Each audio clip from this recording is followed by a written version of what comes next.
as we get ready for our buddy Niko Moreno, it's our AST Rewind. And with AST Rewind, it's an opportunity to have have everybody kind of lock in and remind us about the game in and of itself. Atlanta Soccer tonight 6 to 8 after the U.S. match. And it's an early time, but once again, it's daily. AST is daily during the World Cup. We're daily during the World Cup. So that reminds me, tomorrow morning and Sunday morning, 9:05. 9:05 kick for us tomorrow. And we'll be going over everything that is attached with what you missed. We'll talk about tonight, tomorrow, probably line up conversations that we're having here this morning in addition to everything here as well. But what I want to do is I want to play a bit of Atlanta Soccer Tonight from last night.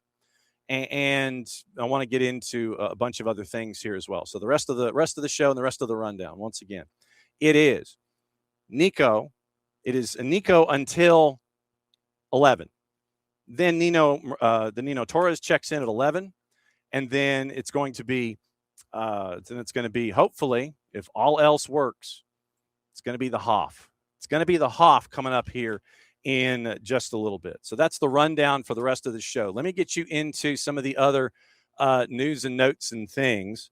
So news and notes and things, that is the official term that we're going to be getting into here. So we can get into gossip, rumor, and innuendo, and I think that might be where I go, actually. So let me see if the gossip, rumor, and innuendo is actually up. I mean, because that's traditionally where I go, is I'll look at things and I'll sit there and go, okay, so where is what is going on? And so that traditionally is what we look into when it comes to anything and everything going on with the beautiful game. So wait a second. Oh, where am I finding it here? Is it posted? Is it posted? See, I've got to find it with my sources, and I've got to sit there and go, okay, does it exist? And so apparently it does. So, happy Premier League fixture release day for those of you who celebrate. Apparently, Arsenal gets to start their season off against Coventry City. And so please someone find John Nason and give him a big hug, because that's how you're going to start that year. You're going to start that season with Arsenal here in 26-27. So transfer rumors. Let's get into the gossip, rumor, and innuendo part. Real Madrid could offer up to €220 million for Michael Olise at Bayern Munich, according to Marca. Los Blancos, €150 million offer for Julian Alvarez was a bluff designed to complicate Barcelona's attempt to sign him rather than a genuine attempt to bring in the Arsenal international. So they were using the Alvarez number as a bluff. Olise, once again, checks all the boxes. He's got a relationship with Mbappe and plays on the right-hand side. It would be just €2 million below the Neymar fee from Barcelona in 2017 that PSG did. AS reports Real Madrid willing to allow a big-name departure to ensure they sign Mateus Fernandes from West Ham or Enzo Fernandez from Chelsea. Might be Camavinga, who's getting tempting offers from Premier League clubs and informal approaches from PSG. Aurelien Tchouameni is another who could go. The Athletic reports that Spurs are also interested in Fernandes and keen on signing Sandro Tonali from Newcastle. Sorry, Alex. Barcelona and Liverpool knocking on the door for Spurs center back Mickey van de Ven, according to De Telegraaf, the Dutch version. And the two clubs want to take advantage of an impasse in the contract in his talks with Spurs.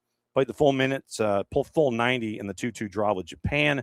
Spurs is Spurs, and he's still getting interest from what happened in the lackluster season that Spurs had as they just staved off relegation. Arsenal stepping up their interest in Morgan Rogers from Villa, as they want to sign a left winger, according to Sky. Villa's qualified for Champions League, will do little to impact his future. Independently to the deal, the Gunners have also been looking into a transfer for Club Brugge winger Christos Zolis, who would be worth around £34 million. Okay. Dude's got a boogie in 20 minutes, so we're not going to waste any time. We're going to go ahead and bring him in and find out what's going on in the world of. Oh, look at the logo behind him. Look, he's gassed up with that logo. He's ready to go. I know you got a hard out, so we're going to do a good 20 minutes. Look, see, he's not even still dressing on camera. That's what's going on. He's still dressing on camera. How are you, my friend? What's going on, John? Just like living my best life, but 100 miles at a time because it's really moving out here in the Seattle area. Obviously, I have a commitment to my man John Nelson, and I have to be here. But as soon as I'm out of here, I will be heading down to Seattle Stadium to see the Aggies take on the U.S. men's national team, baby. And I am excited. I think it's going to be a phenomenal crowd. I was able to, talk to some of the players yesterday, and I think that they have high expectations of what they're going to see today. I don't think they'll be disappointed. So yeah, man, just doing it, man. This is second cup of coffee, but in less time than you think. Yeah, no kidding. It is a slam job to get you out there to Seattle Stadium for this one. What are you anticipating with this one? Obviously, the United States coming off of the win with Paraguay, and Australia with the upset, I think, in match day one, coming out of group with Group D. What kind of a matchup are you looking for here? I think it's just as we expected. Sometimes the best answer is the easiest answer, and neither one of these teams is going to change their tactics, their approach. We know what Australia does well. Pragmatism has paid off for just about every nation that has taken that as their approach in this World Cup.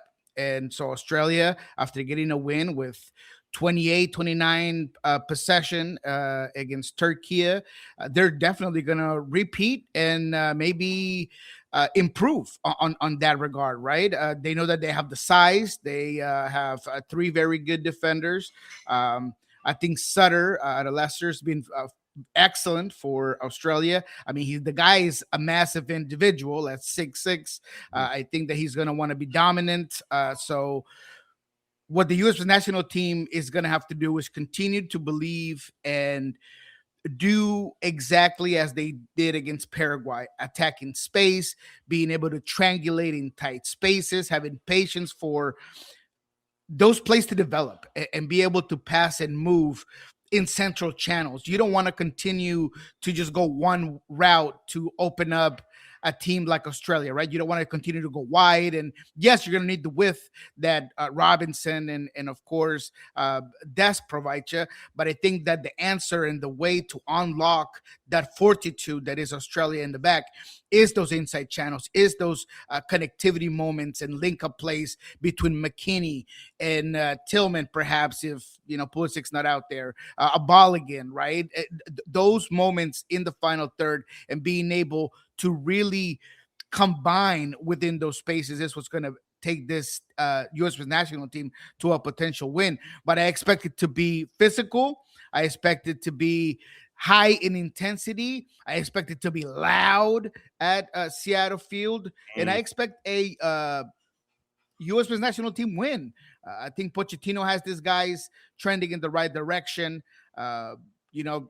Yesterday in the press conference, Pochettino basically said that Pulisic's a game time decision, whether he plays or not. I think that there's a little, tongue in cheek. There's some of those gamemanship. If I had to bet, I would bet that Pulisic will play this particular game in order to give you a chance to clinch this group. Yeah. And then maybe you take him out of the 45th, depending on how the game is going. You don't want to push him. You want to maybe keep an eye on him. But I do expect Pulisic to play today. But at the same time, I'm gonna play devil's advocate here. We're gonna do a little pointer count. If I'm Mauricio Pochettino, I am stringing Australia along as long as humanly possible, because if I sit there out of the blocks and I sit there and say, nah, he's not going to play, he's off practicing to the side, he's doing his thing. It's cool. But if I come out of the blocks and sit here and say, no, Pulisic's not going to play, then that gives my opponent an immediate advantage because they don't have to prep for him and they can work on all the other folks that are going to have to be those instigators on offense. So, stringing Australia along, it's like, to me, that's a Nunya file. That literally is a Nunya answer. And it's like Nunya damn business. And for me, I'm cool with all of the subterfuge. I'm fine with this. You don't got to show your cards, man. And you want to make sure that you not only make that team prepare for Pulisic, but you also want to make it seem like if maybe he doesn't start and he's on the bench. He can come in, right? I mean, there's all these combinations of mind games that you have to do in this sort of situations. And it's not like it's going to give you a huge edge, but you'd be surprised how it could change your preparation as a team that's going into this thing saying it's Pulso going to play. And if he doesn't play, how does that change the way they played against Paraguay? We got tape on this, but if, Tillman plays a little higher, is that going to change? So all of those things, they're all part of getting what you need out of this group stage. This is a numbers game, baby. It's mathematics, and you got to be able to give your team the best chance to win or draw. And on Australia's side, look, I don't want to discount the fact that they're a very good team, just being direct and playing those secondary balls. And Iracunda on the left, right, the Watford attacker, he's going to be able to try to get behind the end line, because Australia is very smart, at least when they're building out of the back or when they pick up the possession in their own half.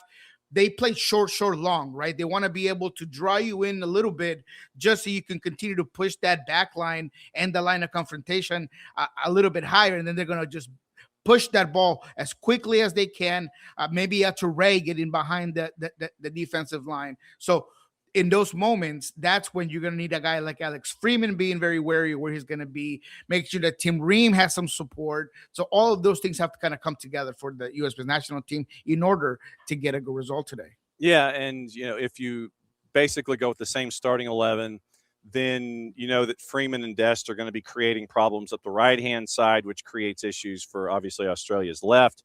But the way that it can be structured with your center backs and with Jedi out to Tim Ream's left, if Jedi goes forward, Tyler Adams can drift back to be there and help out and be support. So it's that dynamic of, okay, if I turn the dial on my receiver, and my stereo receiver, if I turn the volume up to 11 and I go up one, then that means everybody's rotating. So then how does it sound, and it's all these pieces that are coming together, protecting Tim Ream so he's not beaten over the top if they want to opt to go that way, because you mentioned short, long, but a lot of their stuff was more ground-based, meaning Australia in the first round.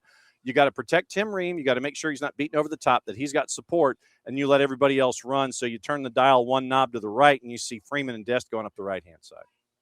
Totally. It's about shifting. It's about having a man reference on the guys that are going to be the quickest outlets whenever they pick up the ball. It's going to be about discipline whenever you are on the ball, right? You're going to be able to understand if the ball turns over here, you got to make sure that you push back quickly. Who's going to be protecting certain guys? It's about anticipating where threat is going to come into, right? And I'm sure they're going to do a whole lot of studying, and the way Australia kind of changes their attack from transition moments to when they're possessing, and all of those things are going to be part of it. Now, set pieces, that's going to be another important aspect, right? I mean, Australia, again, they have size. They have guys that could put the ball in dangerous positions in terms of set pieces.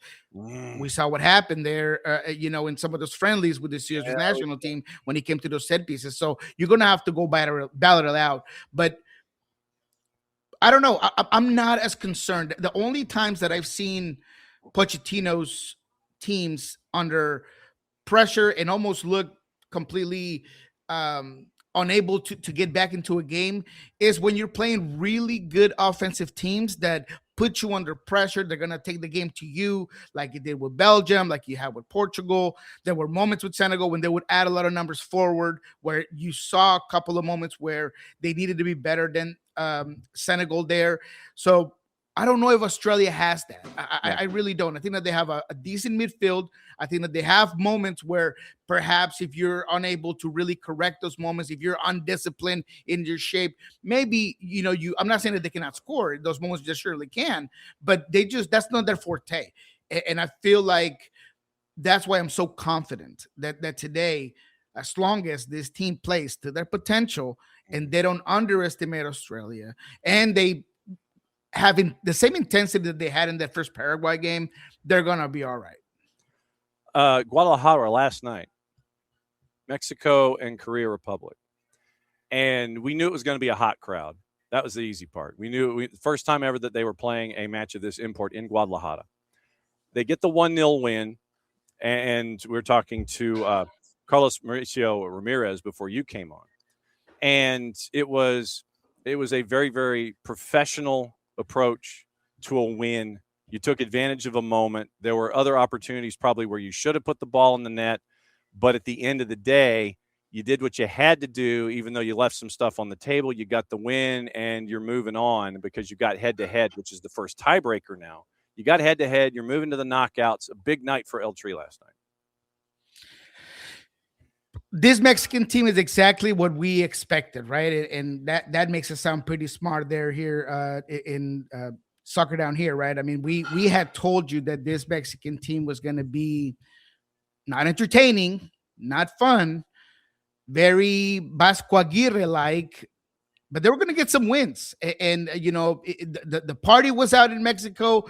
They really don't care whether it was a mistake that led to that goal. I mean, that stadium blew up. The city blew up. You know, Mexico has that fan base absolutely behind them completely right now.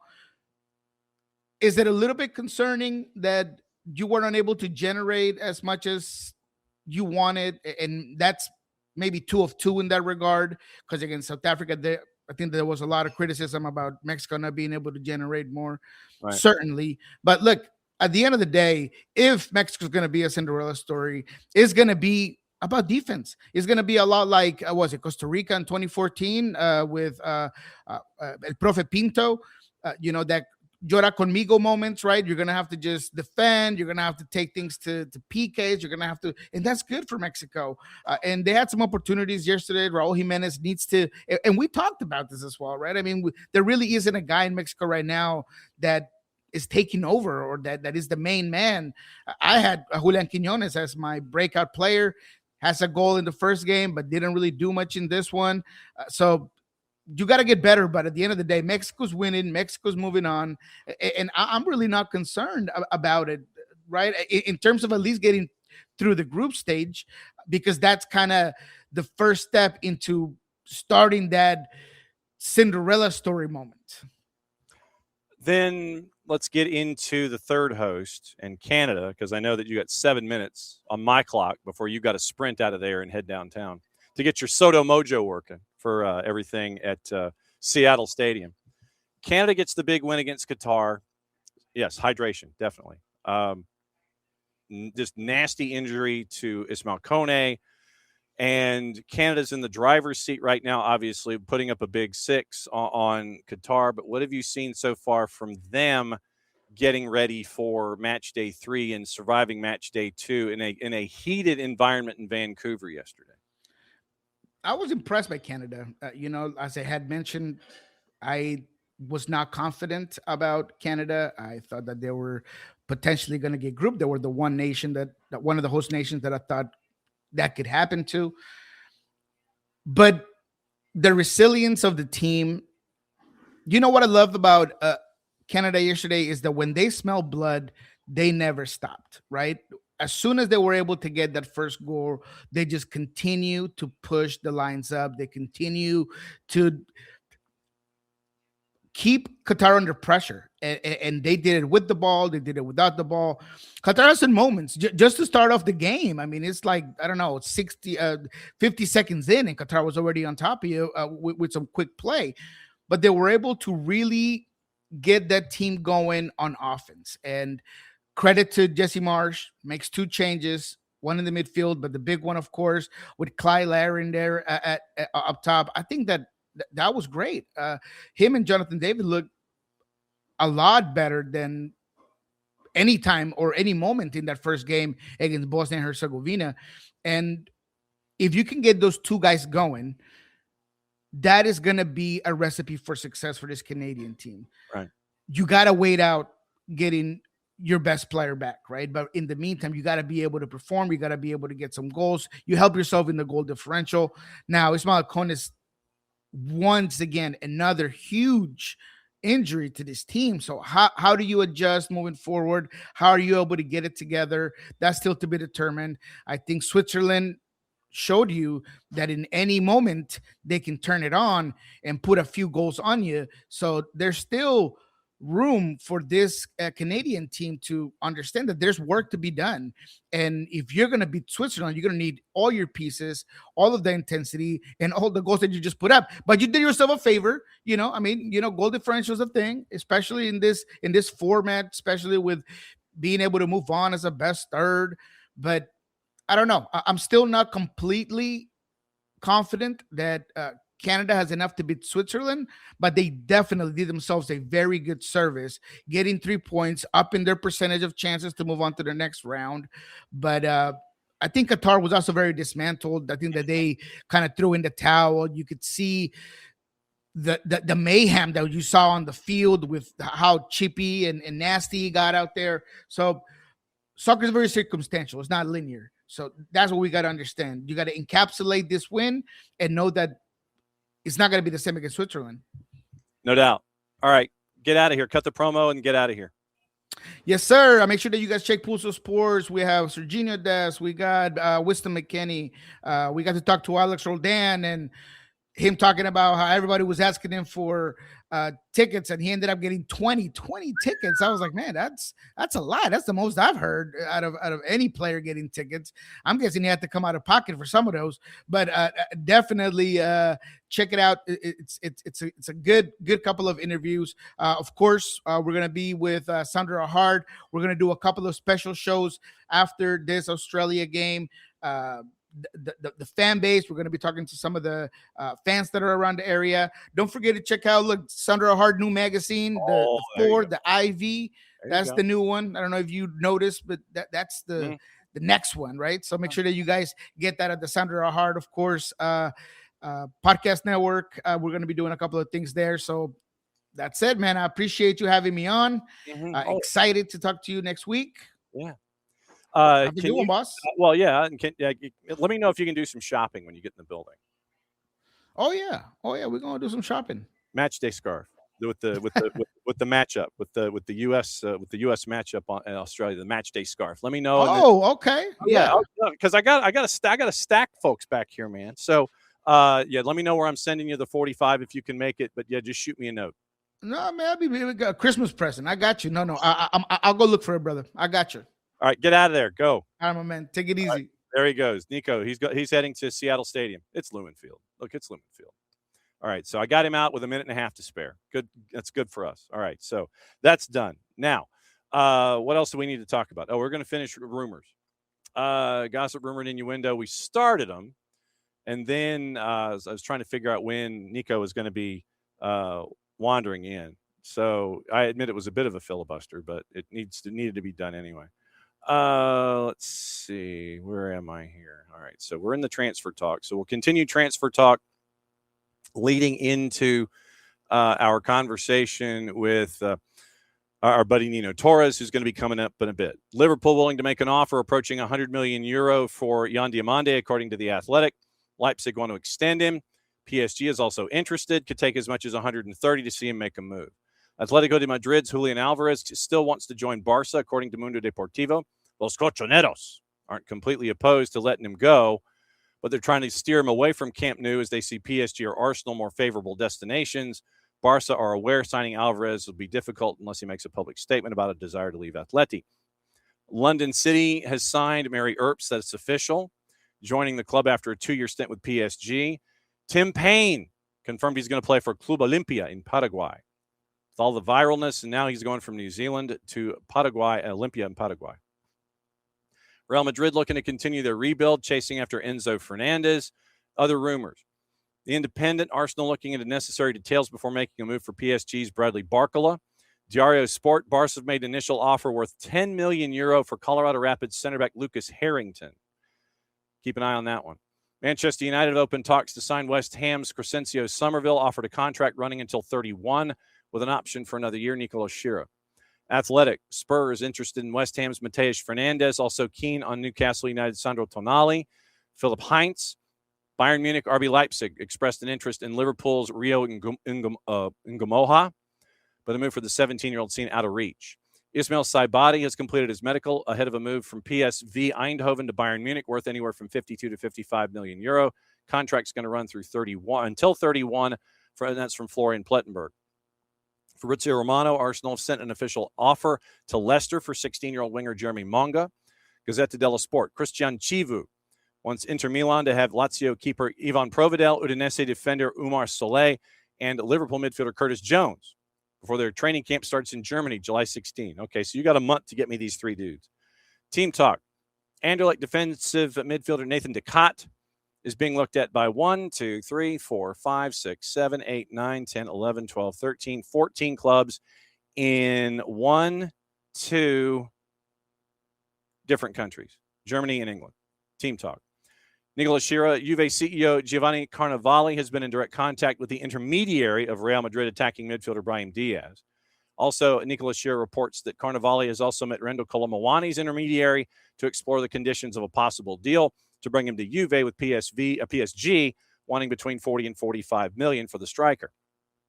Inter Milan have sent Atalanta an official offer for Marco Palestra of 45 plus 5 in the Euros and add-ons. Wingbacks already agreed to personal terms. Ajax interested in signing Marc-Andre ter Stegen on loan from Barca. Nicola Schira again. Juve have asked for information on Celta de Vigo midfielder Elias Moriba. And Napoli are watching the situation as Juve prioritize Spurs' Guglielmo Vicario in their search for a keeper.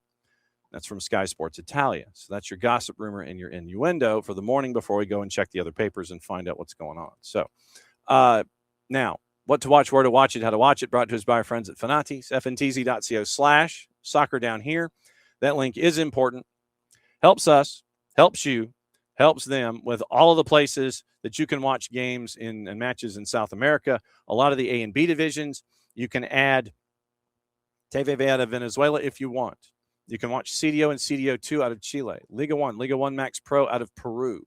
You get all the BNs, which means you get Middle East, North Africa, the European leagues. You get Libertadores, Sudamericana. You get all those.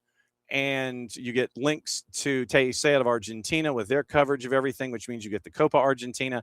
And you also get what is going on with Tigo Sports and CATV. They have ties there as well. So here is the rundown of what to watch, where to watch it, how to watch it. It should be pretty easy because it's just the games in the tournament.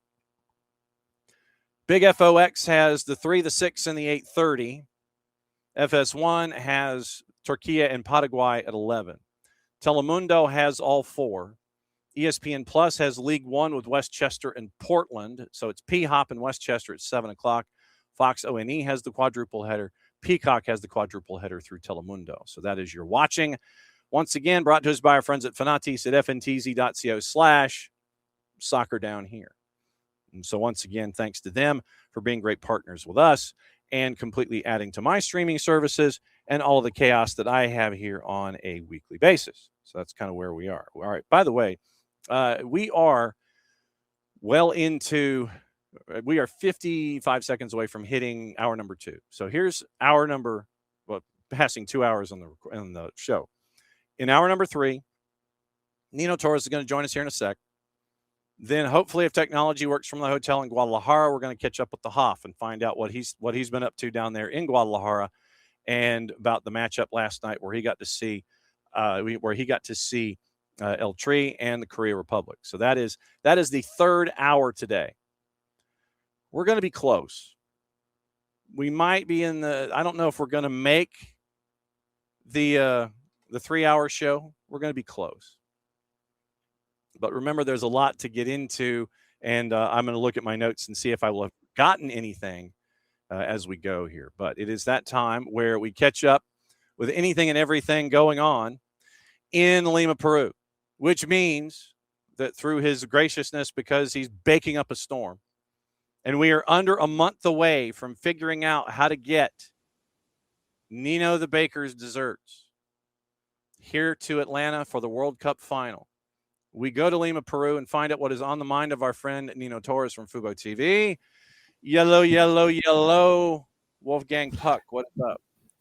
Yellow, soccer down here, fans. Nino Torres with you on World Cup edition. And of course, I gotta pick up something from this, right? From this first, how many games already? Like 18, 20 games. I forgot how many games already.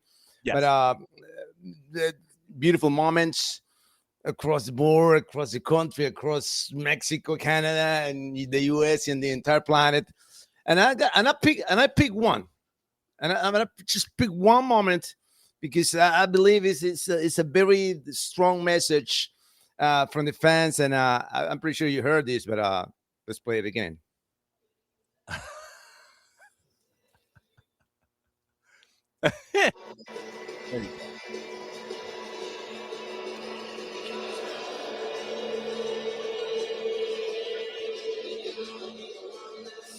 There you go. Wonderwall, of course. And after all, you're my Wonderwall. Oh, that's Woo! that's Baby, a drop. I got chills. I gotta tell to your audience, brother. I cried the first time I watched this clip. I freaking cried, brother, like a baby. Because to see Jude Bellingham, his focus, his admiration for the fans, and Harry Kane like an absolute king, raising his arms, it just make you believe. Just make you believe that it might be. There are contenders. Oh, they're serious contenders. But why True. England is in the second tier of candidates, I don't know. We're going to talk about it because it's on the topics. But I'll put it in the first slot, brother. All right. I put it in the front pack of the contenders up there. Right. I put it right up there with France, with Argentina. Heck yeah. Okay. All right. We will continue to see. I once again have not looked at the topics, and I bring them to the table for the first time by opening the document that you have sent me, and we look at topic number 1. Yeah, I think this is fair. Messi, the absolute king. He is the king of kings. I don't care what anybody says right now. He's a big boss man. It's just, and it's crazy, right? Because it's destiny, right? In the very first game that he played, he scored in the World Cup, June 16 of 2006, and the very same day, June 16 of 2026, 20 years apart. And the guy is like he's, I don't know, but we might check with the cryogenic clinics and to see what happens with this guy, because there's something in that body, in that soul that remains intact. How he got so emotional for scoring a hat in a bench, and Scaloni. I mean, there's signals. I mean, the universe, the soccer universe, the soccer gods are sending us signals that the soccer might not owe only one cup to Messi. Not only one. It could be 2. It could be 2. And I know it was Argelia people. I know all the Messi haters. I'm like in, I don't know how many chats on WhatsApp am I, but I want to say like 75% of the people in those chats hate Messi.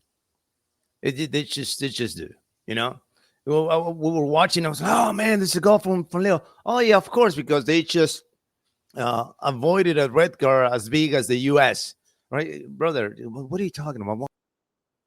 How about the other red cards? The other fouls that they did, like 5 other situations, very similar situations, that there were no red cards, but nobody's talking about those. No. We're talking about the one who made it, right? We're going to talk about one because this World Cup is absolutely rigged. Oh my God, your feelings are rigged, brother. Your feelings are rigged. That's what they are. Your soul, your heart. I don't know where you have it, but it's not in your chest. I'm pretty sure that it's not in your chest and your soul. I don't know where it is now, man. Just enjoy the moment. Just why we can do this, brother? Why we can just, admire this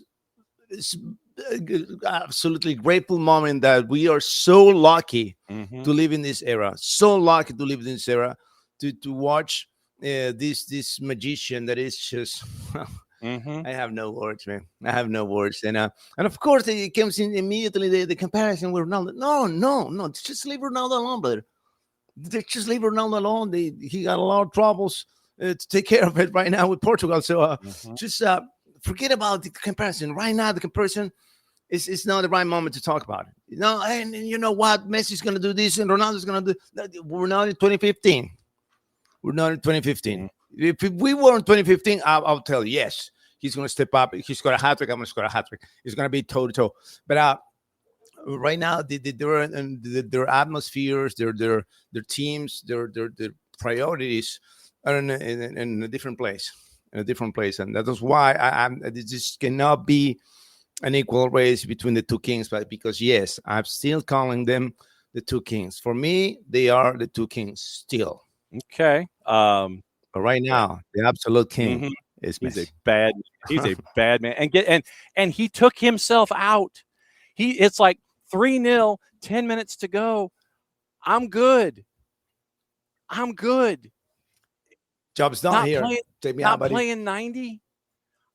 I'm good.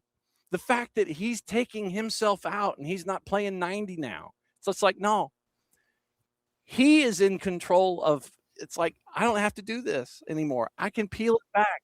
I can check out. I'm good. That should scare the ish out of everybody, that he's now like, no, I'm good. And then he goes and sits down on the bench.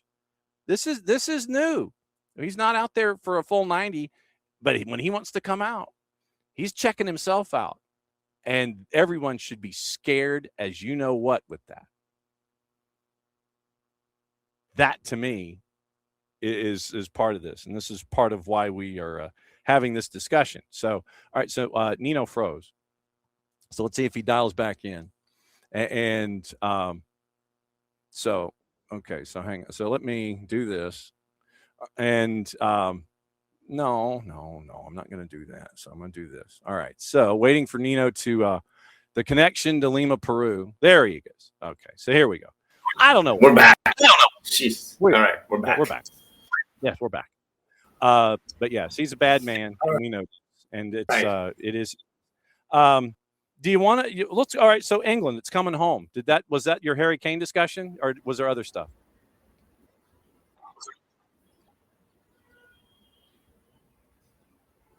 We're good now. Yeah. Okay. All right. Yeah. We're good. Yeah. All right. Yeah. So England, it's coming home. Was that Harry Kane? Yeah. I think you're England's coming home. Yeah. There you go. Go for it. All right. England, it's not like I do know why we are looking at England as a second tier team when it comes to candidates. Not a second tier team in the World Cup, but in the candidate pack, right? Like they're not number 2, number 1. No, they're like number 4, number 5. Mm-hmm. It's because they'll fall apart at critical moments. They just at least they survived the penalty curse. It's already taken care of. Now they gotta surpass the next level. It is to reach the finals for the first time since they were home. So I don't know if it's gonna be enough to take it home, but that moment, Johnny, it's just because you need something extra to win this cup. You need the extra, the X factor that is not on the pitch, it's not on the tactical field, it's not on how many games you play or how many reps or how many. No, there is an additional force that you need to have, that you have to have in order to win this beautiful tournament that it only gives you 30 days. It doesn't give you a whole season. This is a short tournament. And like I always say, it doesn't matter if you came undefeated from 50,000 games. All right. Sorry. I said 55,000, and it's just like, all right, went there. All right. It doesn't matter before the World Cup. It only matters the 7 and now 8 games that you have to play at the top of your abilities. Doesn't matter before and after. Only this.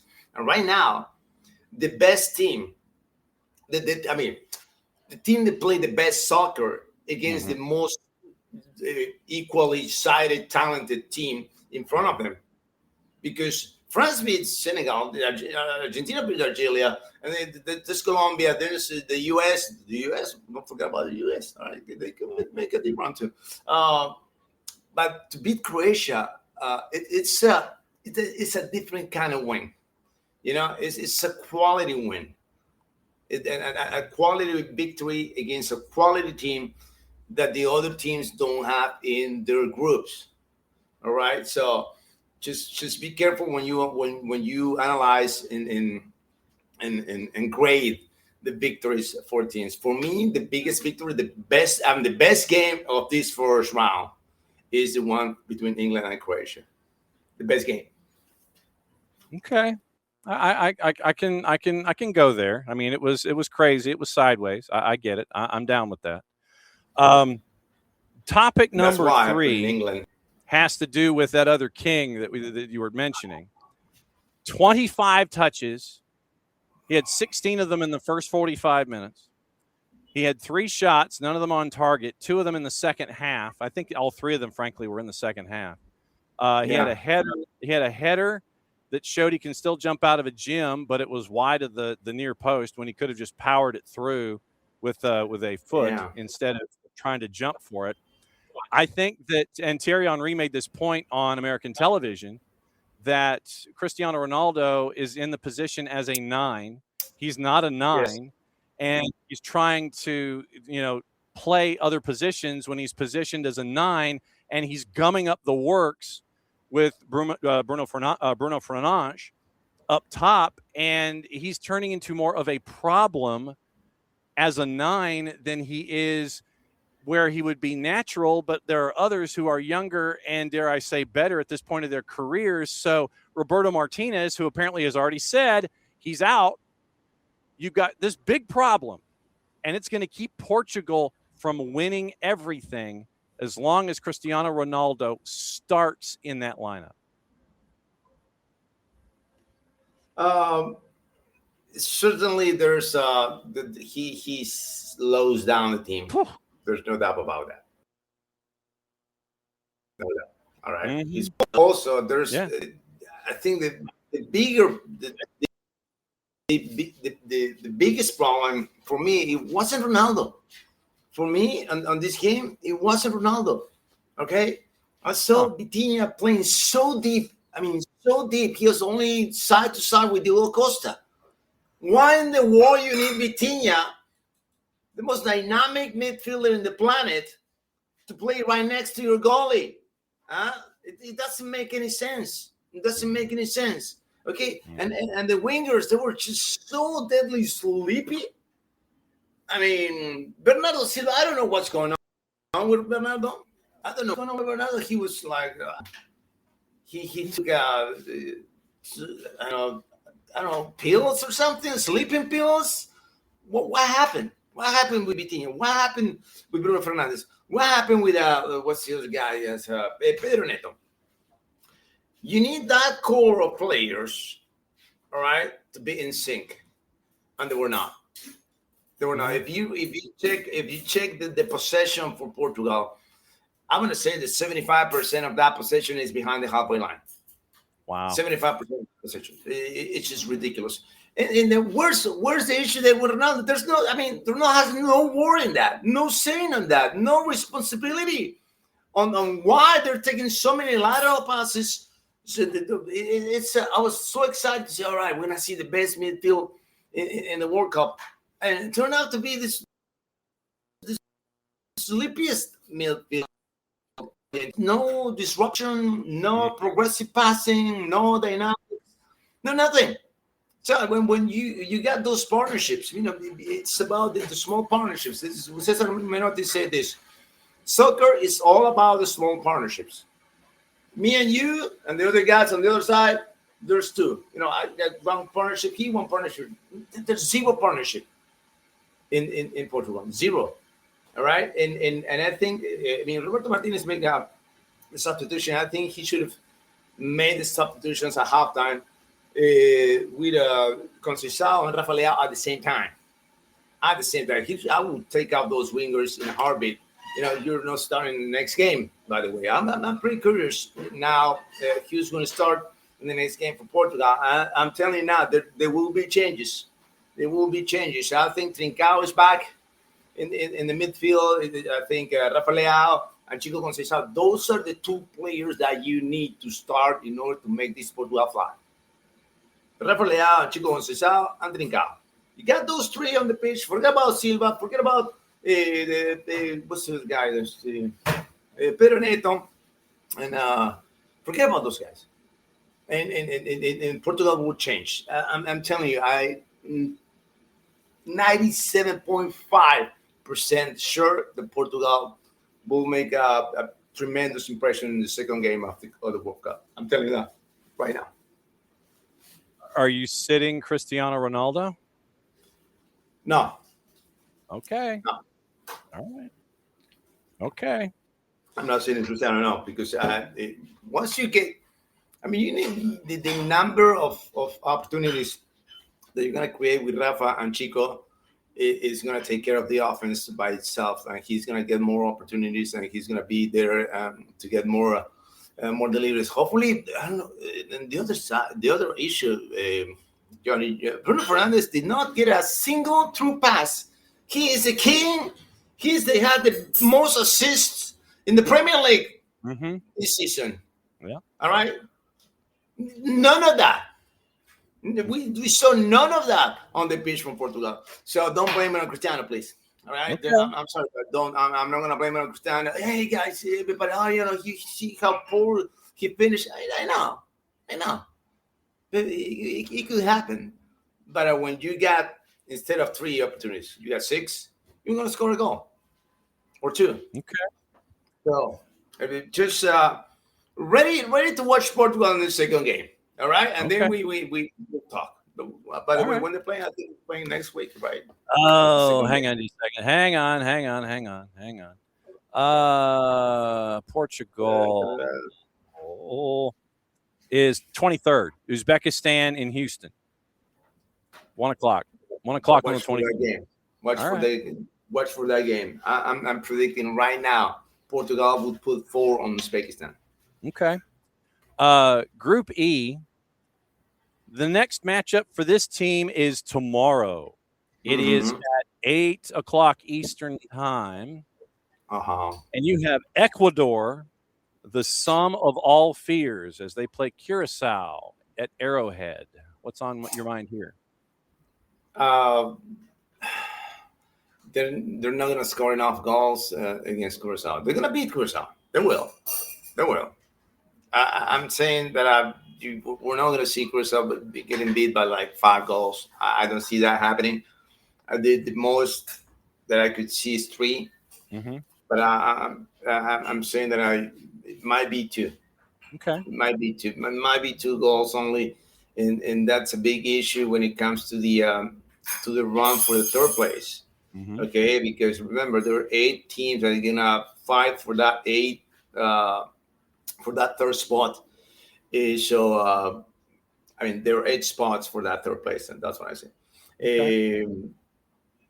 And I think Ecuador is going to have enough goals for that, because they, like we mentioned prior to the start of this World Cup, everything in Ecuador is fantastic up until the offensive line. The offense. You got a 36-year-old Ener Valencia, and then you got Kevin Rodriguez, and you got Jordi Caicedo. But I'm leaning more to replace Ener Valencia than replace Cristiano Ronaldo, the star Cristiano Ronaldo. I'm more leaning to leave Valencia for 30 minutes of playing for the next 2 games, and to get the most out of Ener. Give me 30 intense minutes, Ener, and he's gonna go for it.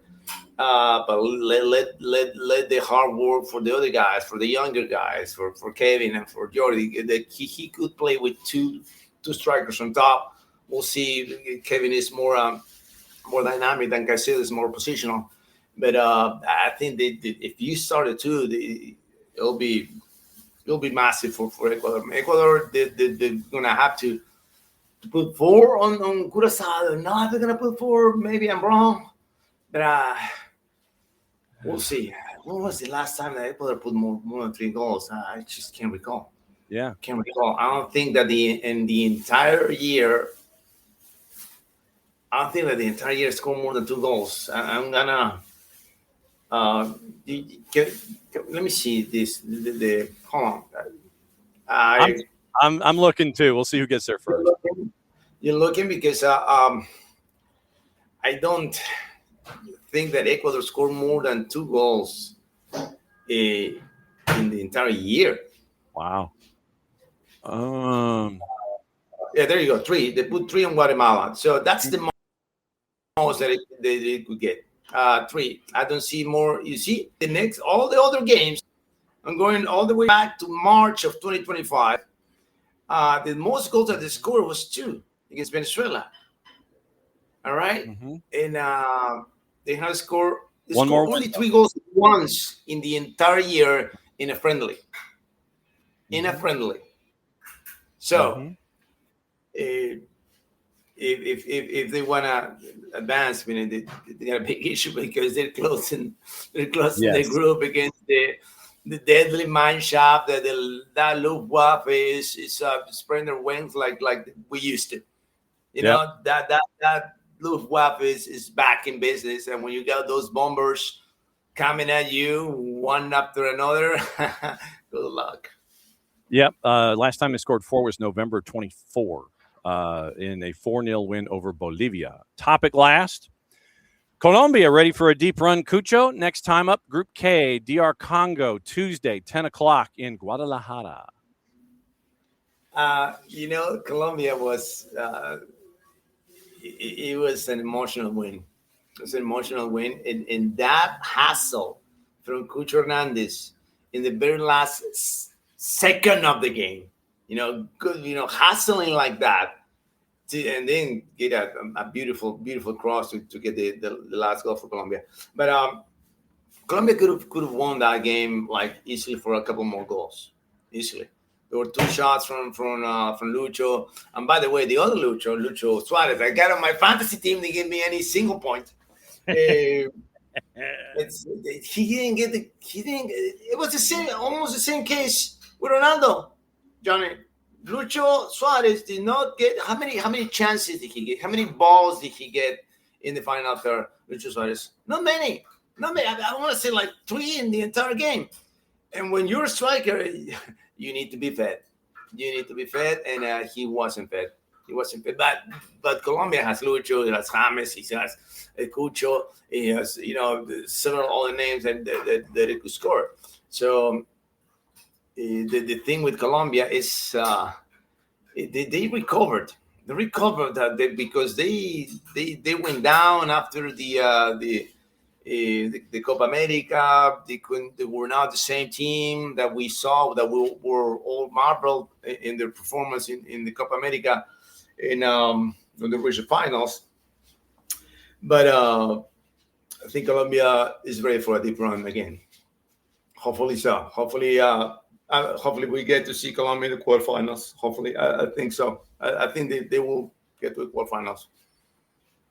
All right, my friend. It's always great to see you and catching up with you. Be safe. Cook well. We will catch up with you in 6 days' time and do it back on Thursdays. Love you very much. And just be safe down there, my friend. All right?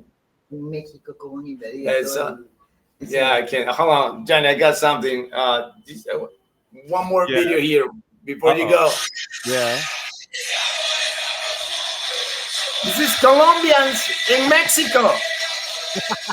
Look at that, brother. Oh, that's fantastic. Colombian in Mexico. It's just ridiculous, man. That's great, man. Thank you, guys. That's what it's all for. Be good. We'll see you next time. All right. So that's life in Lima, Peru. So now we sit there and we hope that we have done the appropriate sacrifices, that we have appeased the gods of power and light and electric. We go to Guadalajara, Mexico. God, just let this happen. Hoff, how are you, my brother? Yes. The wait is over. Nelly, how's it going, man? Oh my God. Questions more for you. You're the busiest man in show business in Guadala-Hof-Ra, as we call it now. It's not Guadalajara, it's Guadala-Hof-Ra. He did it. It's official. Yeah. Let's see the stakes. We'll let the Mexican people decide.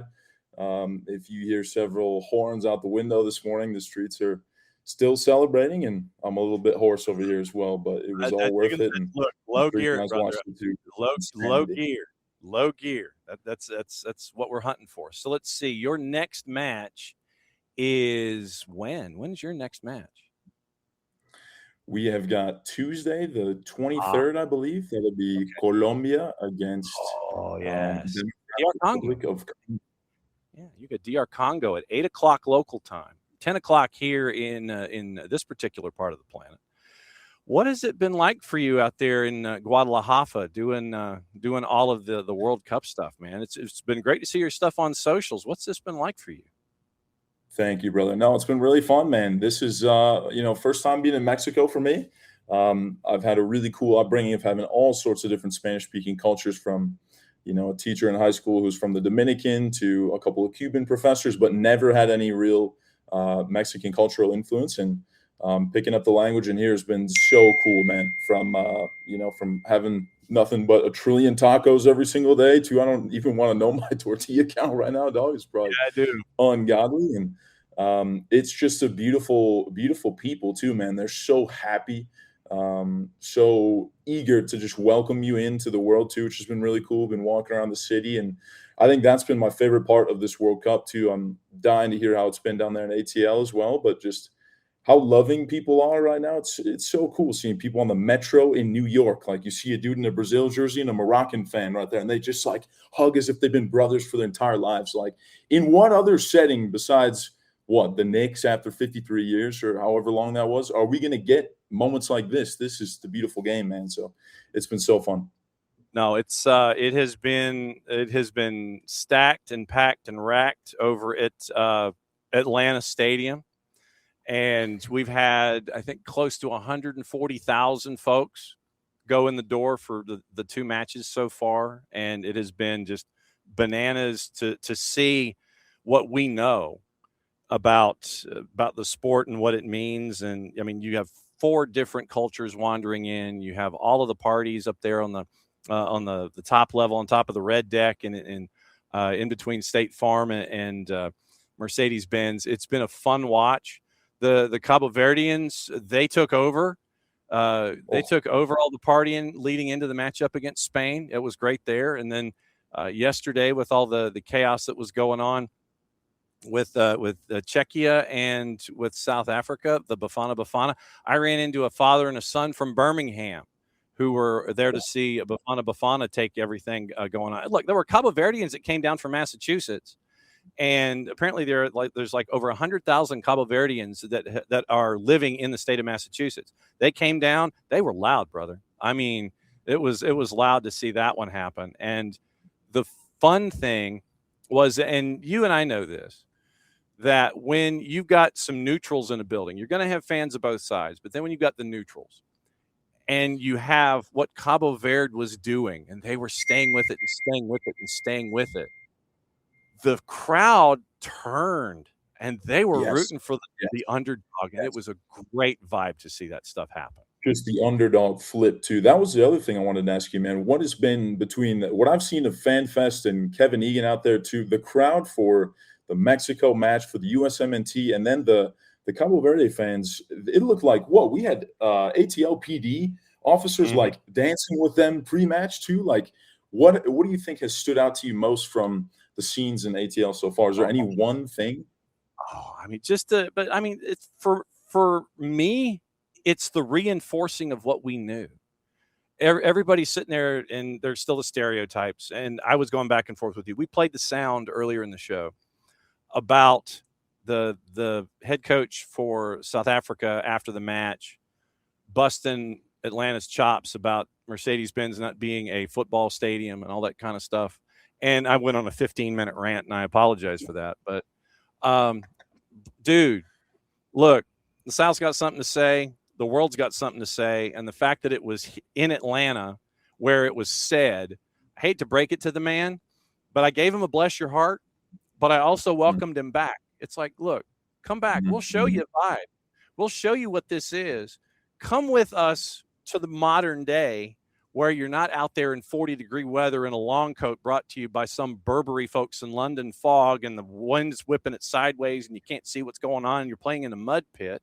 You got 70,000 people that are just giving you all of the love that they can, and this guy wants to ish all over the bends. I was not a happy man.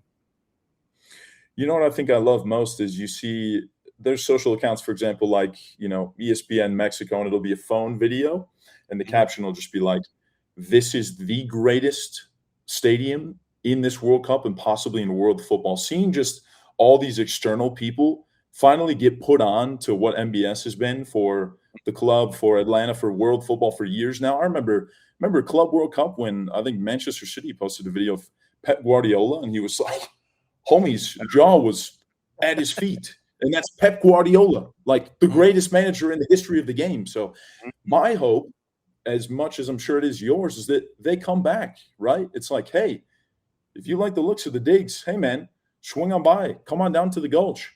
Come on by to Lot 17. See what we got going on the MLS side of things. And that's, I think, when you're going to see the great tilt, of the league just exploding. And it's what literally got me here to Mexico was 2014 and sitting on the couch and watching Clint Dempsey score in, 40 seconds against Ghana in my top of my head, hitting the ceiling from jumping off the couch. Like, you cannot make up the magic that's in the air when it's World Cup season. Right now, so far, inside of the lines, between these goals, between the Messi hat trick, between USMNT, I'm catching the zoomies now, you're going to have to ring me in here, 4-1 against Paraguay. And don't get me wrong, I was wearing a neutral outfit that day because Miguel Almiron was on the other side, and boy, was I pulling for them as well. But my goodness, it's been a star-studded start to this 2026 FIFA World Cup. Dude, I'm not going to let you stop your zoomies. I mean, when you got a zoomie, I'm not going to stop you. Come on now. You know me better than that. Let's go into it then. Big day today. 1 p.m. over your way. Was that first one against Paraguay? I mean, Gio Reyna coming on and he decides to just caress it with a little outside of the boot right there. Is it too good to be true, Nelly? I need you to bring me back to earth or tell me we're going to win it all, because I'm between those two spots and there's no in between. Well, patience, Grasshopper. Patience. Yeah. Let's take it day at a time, match at a time. Everything's fine in its own place. Let the Trivela live for what it was. Enjoy that particular moment with Gio Reyna. Enjoy the United States men's national team pressing Paraguay out of the building and trying to create the most difficult of surroundings for them in a home environment that was off the charts. It wasn't off the chain. It was off the entire bicycle. That's how mad it was at SoFi. And since FIFA ain't paying me to say the city name, I'm just going to call it by its name that the sponsor has. When you have as complete a performance as you saw from the United States, you move it forward. Look, it is game at a time. It is every cliche in the book that we try to avoid when you and I are asking questions. You go to today. It's Australia. I know there were some pundits here in the country that were sitting there running their mouths and going, oh, easy. Tranquilo. As we say down here. Game at a time. Calma. Everything's cool. Look, Australia is not, they got an upset in round number 1. I get it. They were on the plus side of the juice boxes. Game at a time. I know a lot of folks are looking at Christian Pulisic.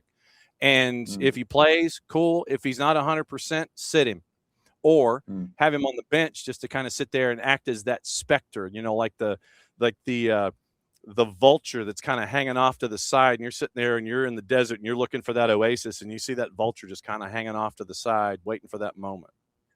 Just let it happen. Let it happen today. You win this one, you win group, then take care of it from there. Just step at a time.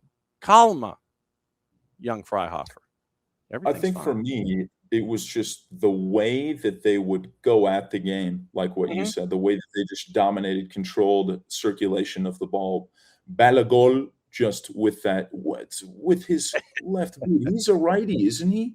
just curled it into where the spiders live up there. That one, I think, for me, I celebrated the most. Reina was a little more audacious and flair, but that Balogun one was just different. So, yeah, I was looking at the numbers too. It looks like USMNT have not kept the clean sheet in 9, I think is what it said, compared to Australia held up against, 30 shots that they faced and still kept the clean sheet. So that's been a big thing too, is can that back line tighten down a little bit more? I mean, you only conceded 1 against Paraguay, but further you go along, these attacks are only going to get more and more disgusting. So I'm in it, man. I'm in it, believing it. Pochettino fever, take me. Let's go. Yeah. I'm ready. Yes. I mean, now with you down there, what is an average match day like for you, since you are the man with the plan, one of 2 hosts down there at the Estadio de Guadalajara? What is a match day in Guadalajara city for you? Yeah, man, we have an amazing team down here. It's a super big mix of people from all over the world, which is really cool. So we've got a director from Peru. We've got one of our main show directors who also does some work in MLS with LA Galaxy. We've got a PA announcer from El Salvador. We've got another one from Chicago Fire. My co-host, big shout out to DZ. He is working with the Milwaukee Bucks and also does some local radio there in Wisconsin. And he was born in Colombia as well. So we've got a really cool mix of just lots of different voices, flavor, cultural upbringing. So we usually get up here at the hotel. We've got breakfast here right where we stay, kind of in the heart of Guadalajara. It's a really cool area. So we'll get up, have a meal about 8. We'll take an Uber over to Estadio Guadalajara, and we'll walk in. This thing, Nelly, is crazy looking. It's built like a volcano. It's coated in grass, which I need to do some Big J journalism here to find out how they trim the grass, because the angle, I'm talking like this. So they pay a guy a lot of money to push him over all the way up and then somehow not fall on the way down. I'm thinking maybe it's one of those, I don't know what you call it, the old school, just massive razors, and it swings around. Yeah, or maybe there's a Roomba. Oh, weed whacker. A weed whacker. Yeah, that could be it too. We head in there about 9:30, and it'll be a lot of production meetings talking over what we'd like to do to really just cater to this crowd too. It's been, despite the opponents, very heavy Mexican too. Really cool fun fact is the wave, they like to say, was born here in Guadalajara, Mexico. So they call it La Ola Mexicana, which, yep. I had not heard that till I came down here too. So on FIFA.com, they say La Ola Mexicana was born here in the 86 World Cup. So that's been present for all the matches. Cannot confirm or deny the true sourcing there on that one. But no, it's been so cool, man. The crowds for both Korea and Czechia were amazing. And then last night, man, I have never lived anything like that at the international level in terms of just Mexico in their own country with a chance to be top of their group, from the anthem to the Canta y no llores. I've got plenty of videos I'll show you after this. I'm quite literally fresh out of bed, as you guys can tell too. So it's been an awesome adventure. Okay, so I was doing some research. The wave has its history, couple of different versions depending on your storyline. November 15, 1979 at a hockey game in Denver, Colorado. Look at that. No, October 15, 1981 at a Major League Baseball game in Oakland. But the one that I know, Halloween 1981, Washington football against Stanford at Husky Stadium. That's the one that I knew. Yep. So I would go back to, that's why I was kind of going, so then what we'll do is we'll stipulate this. Yep. The first ever soccer match wave. Here we go. I will stipulate to your findings, Professor Freihofer. But when it comes to the matchup of the wave itself, I will go back to 1981 and Halloween night at Husky Stadium for a Pac-12 game with Washington and Stanford. That's the one that I knew. So that's where my information is. Yeah, I did think it was something American too. Like growing up, no matter what sport you go to, you're like, oh, here comes a wave. Like that is our thing, So when I got here, I was like, wow. I guess they do call it the La Ola Mexicana, so the Mexican wave. So I'm not sure if there's different categories for it, but either way, Guadalajara is blow me out of the water. That's for sure. So there's a song that is called The Mexican Wave, a song by the Irish metal band Curb Dog, and a single released on 17 March of 1997, taken from their second album On the Turn, recorded in 1995 at Sound City Studios in Los Angeles. So Mexican Wave, CD number 1, one of the 3 CDs apparently that was released by this group that I've never heard of before, Curb Dog, Kerbdog, Mexican Wave. So it's an Irish metal band song, Mexican Wave, but I will stipulate to your version of it being in the beautiful game. How long have you been down there? That is such a good question. You know what? All these days are starting to blur together so much too that I had to start. I'm not even kidding, brother. I started a note on here to simply write down what I've been doing every day because it's starting to like merge into just a mirage. So I got down here. Let me take a look at the calendar because I couldn't even tell you. It was June 4th was my last day in Atlanta. So it's been a bit. We are here until the 27th. So we've got another good stretch. We'll be off this weekend. So I don't know if you saw any of the videos. I think I saw you talking with El Señor Torres right there about just the Colombian fan presence too. And people in plazas starting to just get together and celebrate. Last night, I don't know how, dog, that's how tired I was because out my window every 4 seconds was bang, bang, bang, Niko, bang, bang, bang. Cars driving by, buses full of people. It's just unbelievable what this does to the streets of any country. So today the plan is after this, we'll do a little bit of work and then we're going to grab the Osmo again. And I'm trying to make it. It hasn't been technically daily, but I'm working on a little segment called Diary Joe. So instead of the daily, it's just the Daily Joe, where we run around here in Guadalajara and find magical stories. There was a kid last night that says, and if yes, ECC, which has been a big phrase for Mexican fans of just like, what if it does happen? What if we can do it? What if we can go all the way?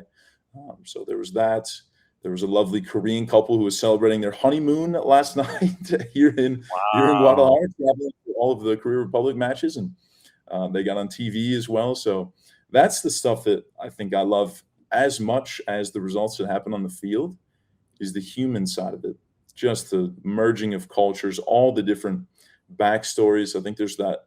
You're gonna have to check me again on this, but Sonder, maybe it's a word that kind of stands for, you know, everybody has such a complex life all around you, and there's thousands of complexities that you brush past every single day and you don't even realize. So when we can share a bit of commonality in this beautiful game too, man, there's nothing like it. So you're going to be down there another 8 days? Sounds right. Stage? Okay, 27th. So then you get to probably come home and collapse, I would imagine. Yeah. It'll be, falling down face first. Just probably right there, just past the front door, drop the bag. I don't even know if I'll unpack it for a couple of days. We'll see.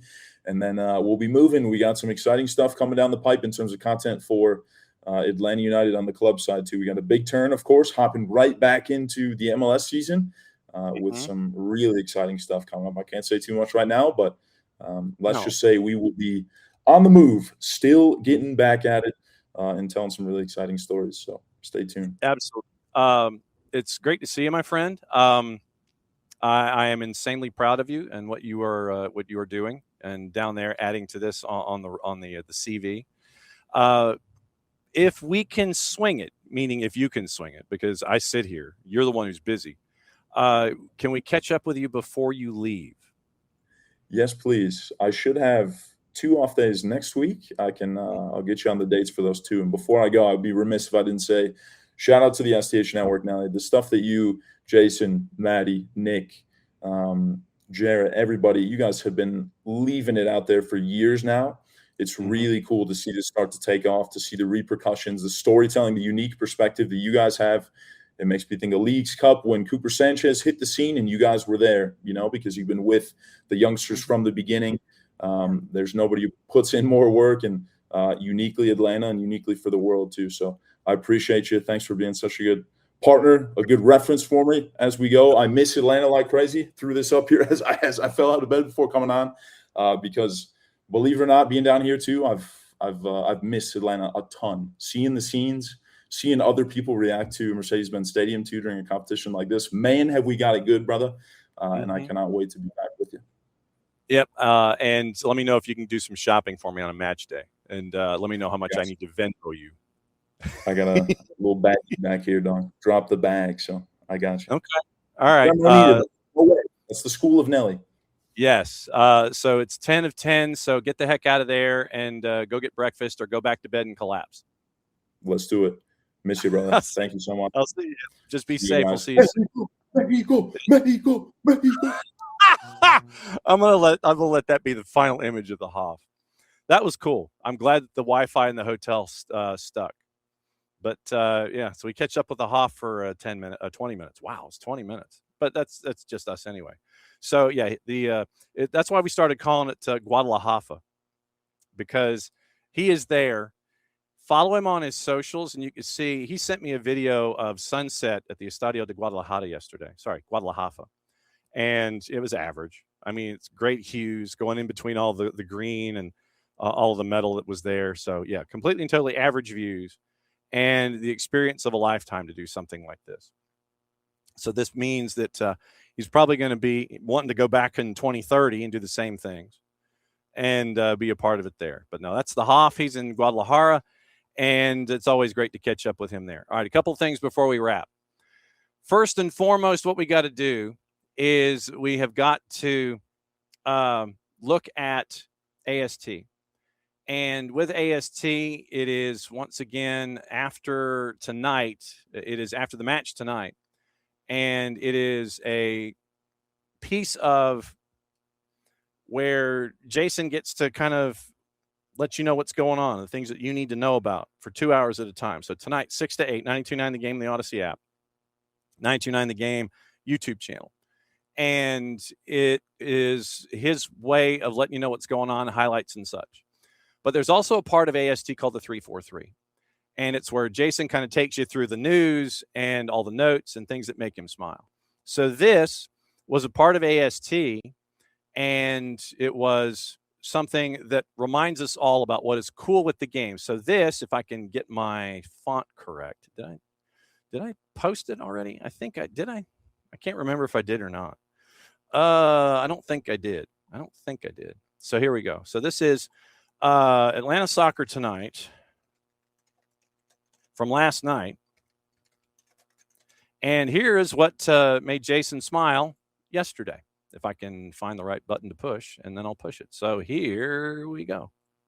What made me smile is walking back into the media center at the World Congress Center.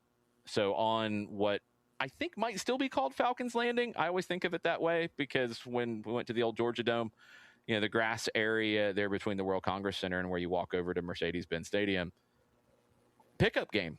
A soccer pickup game with little kids, with adults, with all nationalities, all backgrounds, all ages. The adults were letting the little kids play with them.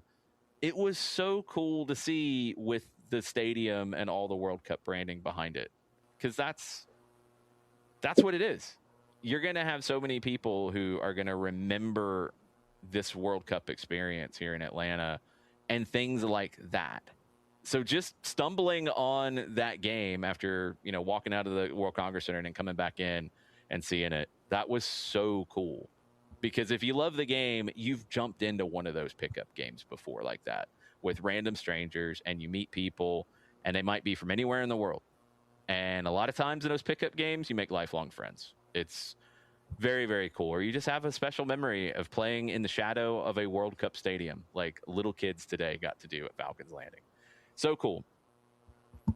Atlanta Soccer Tonight usually ends with the 343. And so today it is after the match from 6 to 8, the USM&T match. USM&T match starts at 3 o'clock.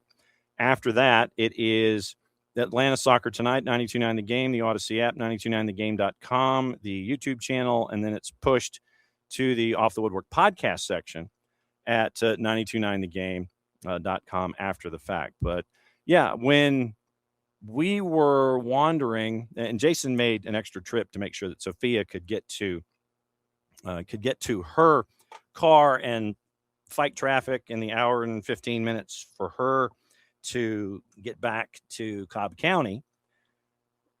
I kind of saw the tail end of it. And I saw it the second go round because Jason, I'm sure what he was referencing was the first round when there were probably more people and it wasn't looking like the sky was going to open up. But it was one of those things where you got to kind of see and be reminded about what it's all about. So very, very cool stuff there. Now, one more thing before we get out of here. And it has to do with Tercer Tiempo. And that is the film festival that is today and tomorrow. And you can follow them on their Instagram. And I'm getting the quick handle here just so you can see it. It is Tercer Tiempo Fest on their Insta. And there is all the info that you need for the Tercer Tiempo Fest. And that is today and tomorrow over by Emory University. And it is World Soccer Film Festival, June 19 and 20, and Atlanta Marriott Northeast in the Emory area. And Discover DeKalb gets a boatload of credit for all of this. They have 3 sites for the World Soccer Film Festival this year: Mexico City, Bogota, and Atlanta in DeKalb County. And so Tercer Tiempo Fest, once again, 19th and 20th here, 13th through the 19th of July in Bogota, 21 through 28 in Mexico City. And so it's an opportunity to catch up. Jason's going to be a part of one of the panel discussions tomorrow.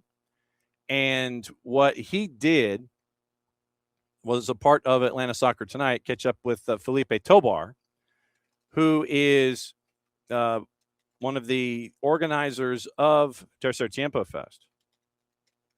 And here is a part of that interview, if you missed it, from AST and from Intersection.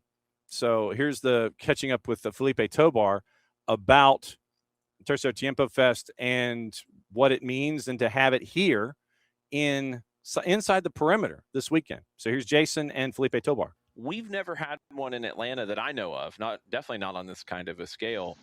How did Atlanta become part of this conversation, and especially with DeKalb? Yeah, so Discover DeKalb, when I presented the initiative to the plan to James, the CEO, James Sismanaskis, he's super progressive. He thinks out of the box, and he said, "Let's do it." How much?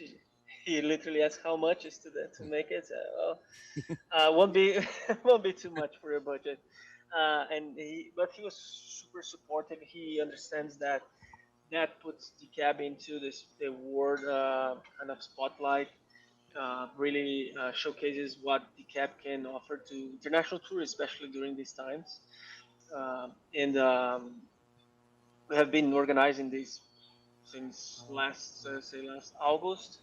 So it's quite a full year of organizing this event.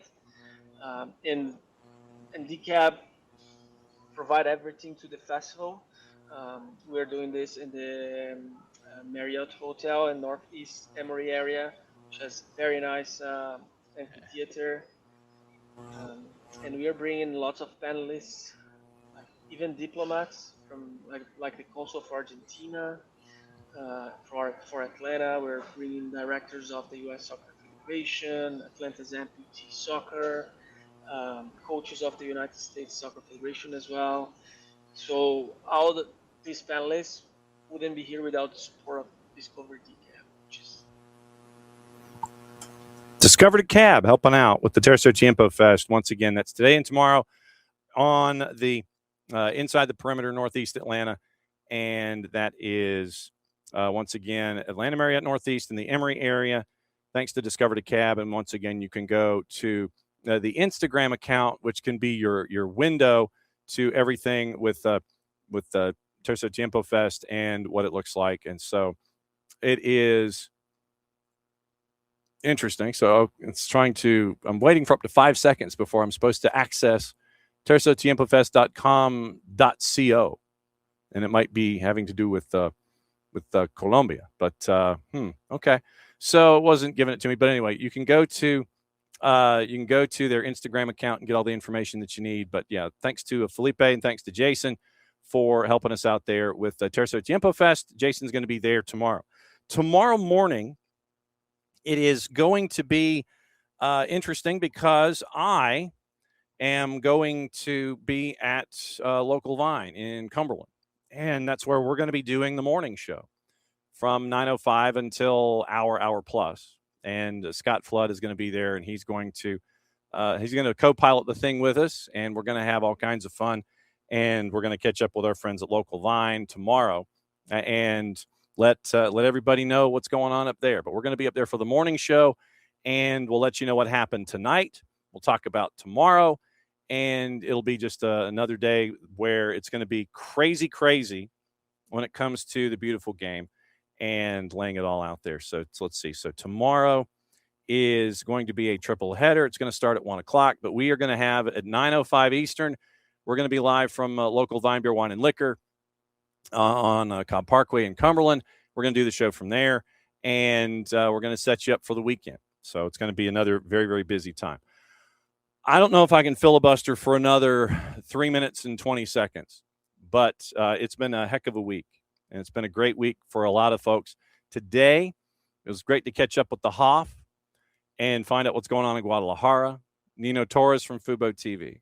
Niko Moreno from Pulso Sports and Sounder at Heart, who should be getting close to being there in being at Seattle Stadium for the matchup this afternoon.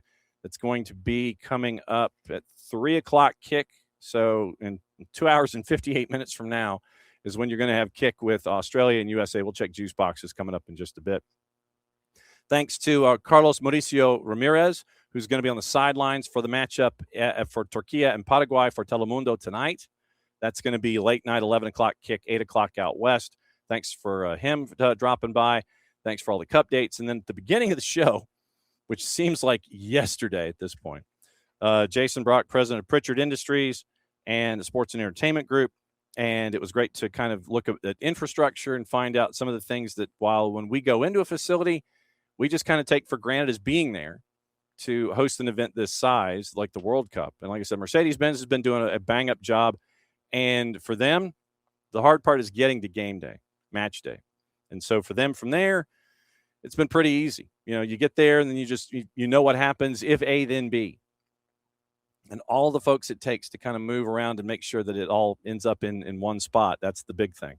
And so thanks to Jason Brock from Pritchard Industries, from the Sports and Entertainment Group, to kind of give us a thought on infrastructure and let us know what's going on with all of that. So it was really cool to be able to do that today. And like I said, this has been one of the busier days that we've had, and we kind of had to make up for it because of only going, close to 90 minutes yesterday and what happened there. So, I know what we forgot to do. We forgot to catch up with Ben Jacobs and find out what's going on there, because we did talk about gossip, rumor, and innuendo, but we did not go on and dig a little deeper. Ben Jacobs, Alex Crook, Batman and Robin over at Talk Sport and Gimme Sport. Manchester City's pursuit. They are closing in on Elliot Anderson from Forest. Top target. 2 bids rejected before the World Cup. Highest £121 million. Latest offer is 106 plus add-ons. It was turned down. Anderson's made it clear he wants to move to the Etihad. Evangelinas Marinakis has been handling negotiations personally and apparently kept others at the club in the dark, including manager Vitor Pereira. So I'm sure that's gone well. So it looks like Elliot Anderson wants to go, but right now 106 plus 15. Frank Lampard close to agreeing to a new deal at Coventry City. John Percy at the Telegraph with those reports. Parties in advanced talks. Coventry was always confident Lampard wasn't going anywhere despite links to Fulham. New Premier League season kicks off. It's going to start Friday, August 21st. Arsenal and Coventry City for Friday night football. Then you got 5 teams. You got 5 matchups on Saturday the 22nd. Hull City and Manchester United. Ipswich and Sunderland. Those are your 3 promoted teams. Monday night football that day is going to be Fulham and Chelsea. And so that is what it looks like with those groups. Once again, Manchester City optimistic. Liverpool have had a bid rejected on Jan Diomande just south of 100 million euro. Talks are ongoing. Liverpool have other options. Ipswich have open talks with Levante to sign Etta Eong. Levante want 25 to 30 million pounds. Club-to-club contact is underway. Eong is prioritizing a Premier League move. Everton have also made an inquiry. So that's where we are. Oh, I guess before we go, I need to do this because it's appropriate.